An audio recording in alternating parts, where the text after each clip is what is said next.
Hey everybody, this is Tim Hepworth here with Fly Fishing Bover Outfitters and Thursday Night Live Fly Tying, and I am here to bring you another quick tie. Tonight we are tying from episode 13 of season 4. We are going to be tying peat spawning shrimp. Okay, so we're going to take you through this fly and give you a quick little instruction on it. If you're on here watching right now, please like and subscribe to this video. Leave a comment. Let us know you're part of the replay squad because we do want to know that you're here and that you have value to us. If you see that little bell, also right next to that subscribe button, just hit that. And then anytime we have a new video come out, it'll just bring it right to you so you know it's already out. So I'm going to be tying tonight out of my season 4 kit. If you don't already have one of these, you can still get them on our website at www.flyfishingbover.com/TNL-S4. You can pick yours up today. This is the one that we're going to be tying out of today. Season 4, episode 13. We're going to be tying out of that orange package on top. Let's head on over to the vise and get started. For thread tonight, I'm going to be using some brightly colored. You could use orange or green or chartreuse, whatever it is. We're just trying to get some nice contrast here on this fly. I'm going to go with this green color tonight, or this chartreuse. I'm going to start my thread just behind the eye. I'm going to work it back a little bit. I'm going to go ahead and trim out that thread. The first thing I'm going to do is come in here and I'm going to put a pair of bead chain eyes. You could go with lead eyes depending on the weight of what you want this fly to be and how deep you want to fish it. But tonight we're going to do it with bead chain eyes. I'm going to bring it in right on top here. We've been tying lots of these in on different flies, even on patterns from last week's episodes. So we're going to do it just like this. Okay, we're going to go back and forth, do some figure eights if you have to. All we want to do is really secure those right on top of this hook so that's not going to go anywhere. I want to make sure that's good and secure and also good and level, like so. Once we get that complete, we can move on. If you want to put a little touch of UV resin or some type of resin on there, it's not a bad idea just to keep those eyes from moving around on you. Which I'm going to do just a little dab here, just on the threads on the back there. And then we'll get on with the first material we're going to put in here. Okay, so we're going to go over to our first material, which is actually going to be this orange Parapost material. McFlylon is another one you could use. This is what we're going to start with though. We're going to work our thread down the hook. I'm going to leave this oriented as it is, kind of upside down, because this is how the fly is going to swim in the water. It's kind of the easiest for getting this first portion going. So what I'm going to do is I'm going to tie in one side here. I'm going to tie it in on one side of the hook, right on the side of the hook here. And then I'm going to take some thread wrap so I bind that down right to where I left my thread. Then I'm going to take this, fold it over to the other side, and do the same thing. Cover up those thread wraps, and I'm going to work this back into that bend and leave it right there. And I'm going to trim these off and match them up. I don't need these to be long. Maybe half the overall hook length, or hook shank length, is where I'm going to cut those like so. That's going to be our little bit of eggs, we'll call them. Going to be on the underside of our shrimp, because it is spawning. Okay, next thing we're going to do is we're going to build some eyes. So we're going to use this heavy mono or fluoro that we have put in your kit.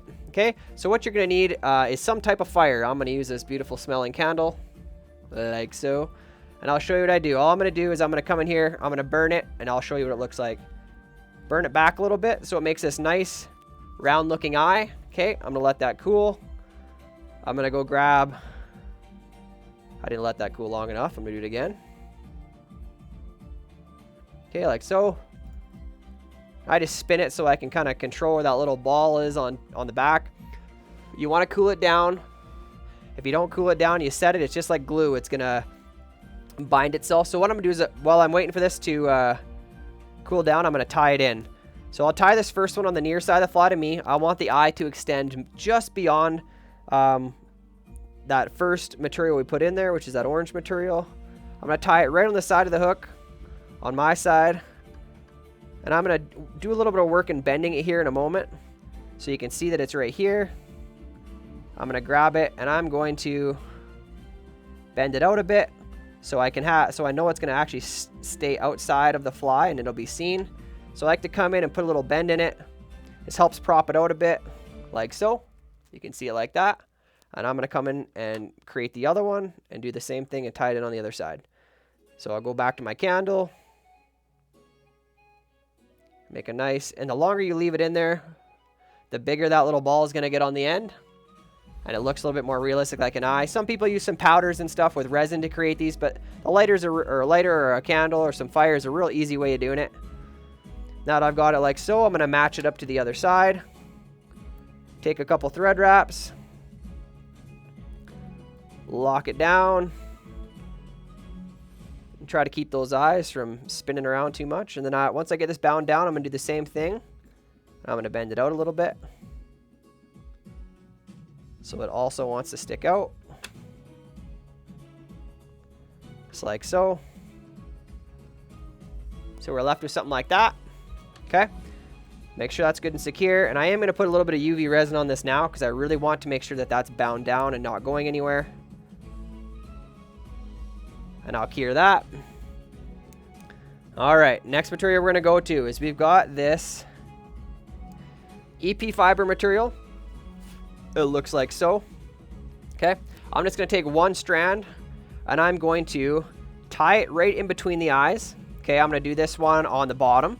And I want it to be roughly 2 hook lengths in length out the back. Okay, so 2 hook lengths out the back. I'm going to tie that down. Make sure it stays right up there where I want it to. I'm going to kind of bring it to there. And then I'm going to try to fill up that little gap that I created by putting the eyes up here and all those other materials. By laying this material down, I'm going to fold it back over. Just using it to bulk up that area so it doesn't look like such a depression. It evens out some of the upcoming things we're going to tie in here. Okay, so got that tied down. Now I'm going to move up here. I'm going to move back to the underside of the fly. I'm going to grab, I have some black crystal flash. I'm going to grab it. I'm going to double it over. Like so. I'll double it over once. I'll stick my scissors in it and I will cut it. So now when I put this in, it's going to give me 8 strands. Or sorry, 4 strands. I'm going to tie it in on one side of the hook and then on the other. So I want this one to stay on this side of the hook. I'll double it over and go to the other side and bring that down just the same. And I'm going to take that right up to where I left that orange material. I'm going to leave it right there. Now, when I trim these guys, I want them to be, again, the same length as that EP fiber we have on top. So I'll pull those kind of tight to where I think they're going to be, and I'll trim them. Now, I'm going to come back here again. I'm going to add another material out on the side, and that one is going to be some silly legs. So I'm going to have 2 silly legs. I'm going to tie them in on this side, and then on the other. Basically the same way we just tied in that crystal flash. This time we're just using some rubber legs, keeping them split on either side of that hook, and then these ones are going to get trimmed to basically the exact same length. Right in there. I'm just going to make sure all that's secured and not going anywhere. Okay, and now I'll flip it back over and I'll do my trim. That one side is already pretty much perfect. I'll just trim off the butts. There we go. I'm happy with that. Okay, so now we're going to start working on the body of this fly. So what we did is it gave you a big clump of crystal flash, okay? And we're going to use this crystal flash not to tie in like we normally would, but we're going to tie this in and use it as a way to palmer up this hook shank. So it gives us some clarity coming through it. So it kind of looks like we can see that color of thread underneath. But we're just going to wrap it all the way forward. So I'm going to take this, just start wrapping, trying to get as good a coverage as I can. It's okay if we've got a bit of taper moving forward. That's kind of a natural process here. I'm going to bring this all the way up to here. Okay, I'm going to tie it off for a moment. And I'm going to leave it on that underside. I'm just going to leave it there. I'm going to take a couple of thread reps back. And we're going to tie in what's going to be our last material here. And we're using some rabbit zonker up at the front here. All I'm going to do is tie this in. I'm going to split this in half. So half of it's kind of up front, half of it's behind. Okay. I'm going to do one tie-in right behind the bead. Just got to watch this crystal flash so that it's out of the way. And I'm going to tie this in again on the underside of the hook. Like so. And tie that down. And then I'm going to advance my thread forward, and I'm going to capture just the very front edge of that rabbit zonker in front of the bead and secure it down. And now what I'm going to do is I'm going to flip this over. I'm going to bring that crystal flash to the front. I'm going to secure it right behind the bead eyes. And then I'm just going to wrap a little bit of bulk up here with it. A nice little finish to the front of the fly. Going to secure it. And we'll trim it out. Get that out of the way, and then we'll whip finish this fly, and that is going to secure us to the end of this pattern. Now grab your whip finish tool. I'm going to whip finish it, and I am going to put just a little spot of UV resin on those wraps.